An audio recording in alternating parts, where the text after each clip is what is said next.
All right, welcome back to our channel. So today we're gonna do a video on 13 things we wish you would have known before buying a Skoolie. A school bus. Hi, we are Ethan and Genesis. We are a newlywed couple from New England. In January of 2019, we embarked on a crazy wild journey of full-time RVing in pursuit of liberty from the 9 to 5. Originally, we intended for the adventure to last a year, but once we got a taste of freedom, we found our home is destined to be where we park it. We welcome you all to subscribe and follow our adventure.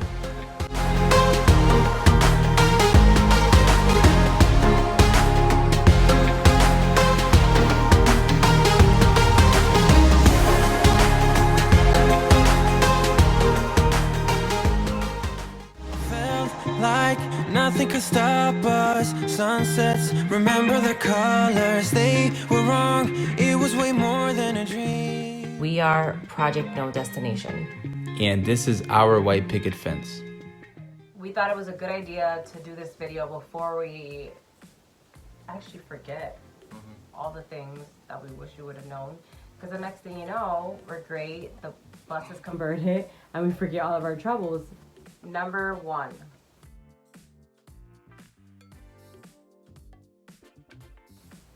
It's a gamble, and I don't mean a night at the casino.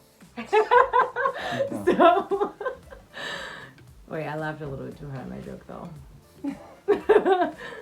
So, anyways, it's a gamble. You really don't know what you're getting. Like, the person that we bought the bus from was obviously, as you know from the previous video, was dishonest about everything that was wrong with the bus. But there are cases where the person that's selling the bus to you may not actually know what's wrong with the bus. So it's a gamble. Yeah. Number 2.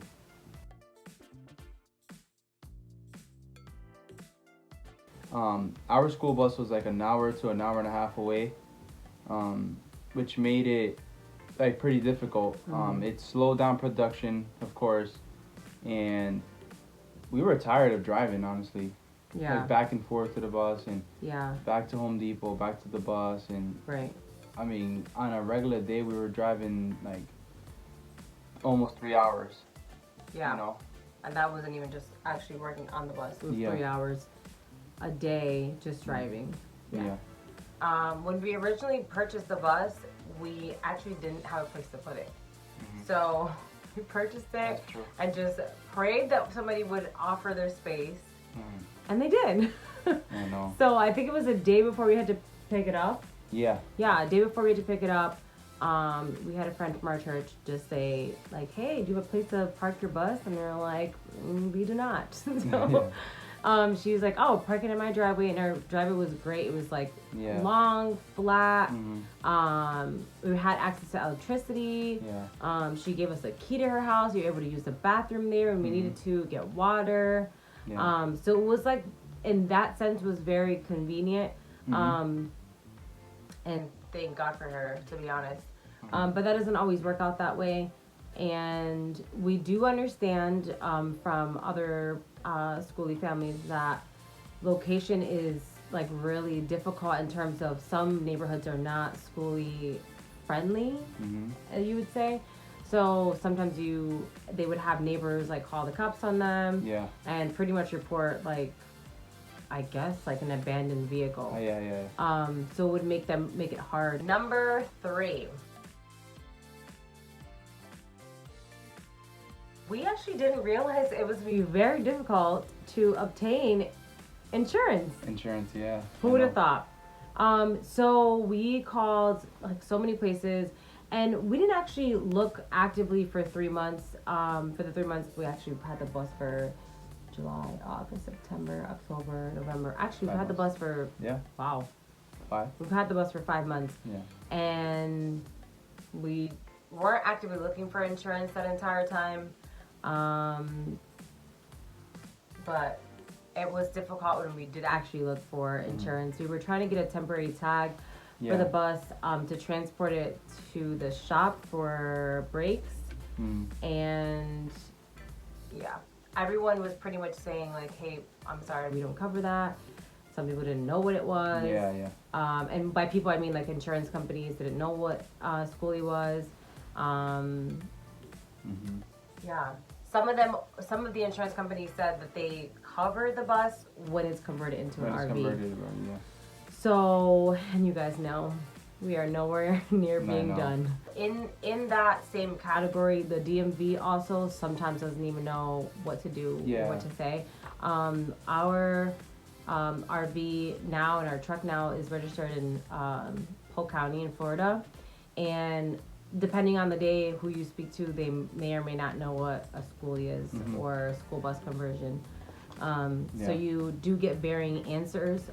Someone told us that we would have to drive it to Tampa to have it inspected as a tiny home once it was converted. Someone else said that we didn't need to get that done. So we actually all over the place, to be honest. Yeah, and we actually still don't know if we're supposed to drive it to Tampa or not. But we're hopefully we don't. Yeah, hopefully we don't have to drive it to Tampa. Some people drive it illegally, like us. Some people. I think a lot of people, just because they have a hard time with insuring the bus, and sometimes when you buy the bus, you have to move it right away, and just things happen. That's what happened to us. So we ended up moving it illegally. We've had our fair share of riding dirty. Number 4.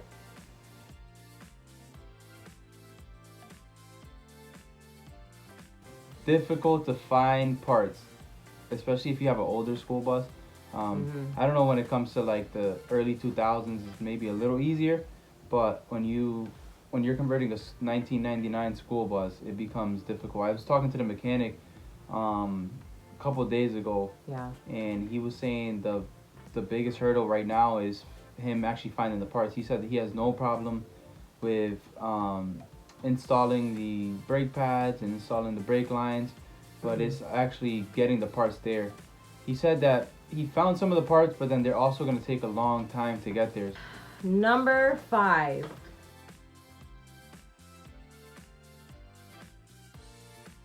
We were told by this individual that we bought the bus from, again, she told us that the governor was removed. Yeah. And then we spoke to a diesel mechanic, and he said, I'm sorry, your bus doesn't actually have a governor. Yeah. It has a Huey pump. Whatever that is. Which is not a governor. Well, I think it is a governor. It's just called a Huey pump, and you can't remove the governor. I mean, you can't remove the Huey pump like the governor. Right. I've done my research, and you can inject it, I guess, or get more like horsepower. I don't know. If you guys know anything else on this topic, please drop it down below. I need a diesel mechanic ASAP. So yes, our bus goes extremely slow. I think we were probably hitting like 25 uphill. I think less. Uphill was maybe like 15. Yeah, it was a struggle to get up to the we don't really know what's gonna happen with that. Hopefully something gives and we figure out our problem, because it'd be really nice to at least go 60 miles per hour. Yeah, at least. All right, number 6 is something that I struggled with since the beginning of the conversion. I've struggled with the height of the bus. I'm 6'2". The interior height from the floor to the ceiling, the middle, is 6 feet. So I'm constantly putting my head down and putting my head to the side to try to actually walk in the bus. And then I normally have shoes or work boots in the bus when I'm working the bus, so I'm a little taller too. So I'm 6'3". Number 7.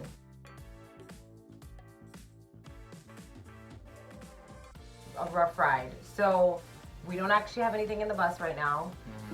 But I know when we went to the shop, we did speak to someone that was there. I don't know what he was getting, his truck service or something like that. No, he was a truck driver. Oh, he's a truck driver, and he basically told us we're gonna get a rough ride with this. And he's not the first person that said this.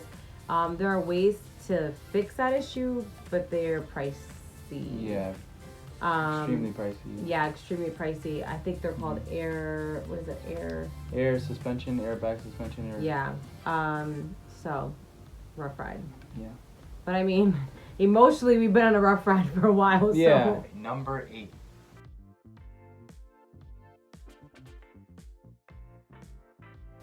From the beginning, we kind of set a number. We were like, oh, let's do it under like 16,000 or 17,000 or 20,000. Yeah. I think as we keep progressing in the conversion, that number keeps going up. So basically, we wish you would have known that when people name or they give a number on the price that they paid for their conversion is because a lot of them did cut corners. Yeah. Number 10.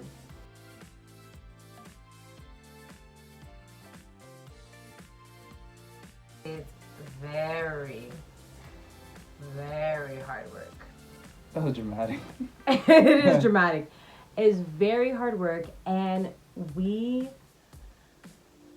definitely didn't know that. Like, you see these YouTube videos, you see these Instagram posts, you're like, oh, this is great. They even saw a pregnant girl working on a bus, and I was like, I'm not pregnant, and I literally do not know how she does this. But it's not that it's not doable. It's very hard work, and just be very prepared to be very frustrated and want to give your husband or wife or whoever you're building this with a knuckle sandwich sometimes. Knuckle sandwich? Number 11. It's definitely hard to find help. You need to do a lot of research. Yeah. Sometimes you have to research more than expected. Number 12.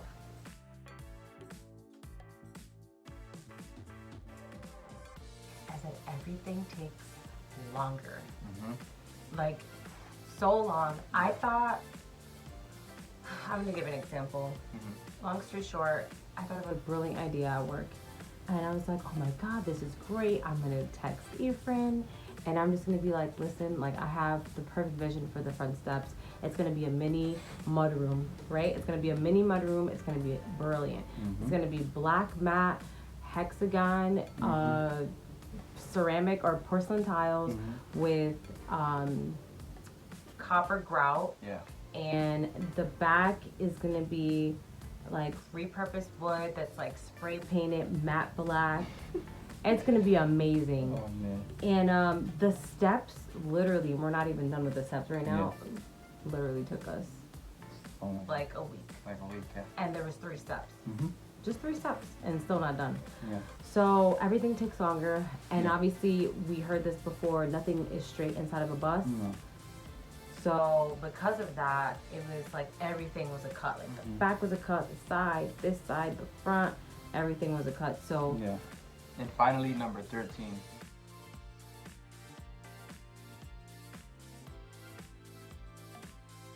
There's gonna be a lot of roller coasters, like of emotions. Like, no, that looks pretty cool. Hold on, actually looks pretty cool. Sometimes there's gonna be some high highs. Like you go on Instagram, you're like, wow, look at this bus. It's parked at the Grand Canyon. This is awesome. and then you get to the school bus, and then you look at the floor and you see like 100 holes in the floor, and you're like, okay, I went from up here, now I'm way down here. So prepare yourself mentally. Yes. Expect things to go wrong. Expect things to take longer. Just take your time, do it right, and just enjoy the journey. Yeah. All right, thanks for watching, guys, and stay tuned for our next video. Not quite sure what we'll do it on, but hopefully we have the bus. Everything's so much better.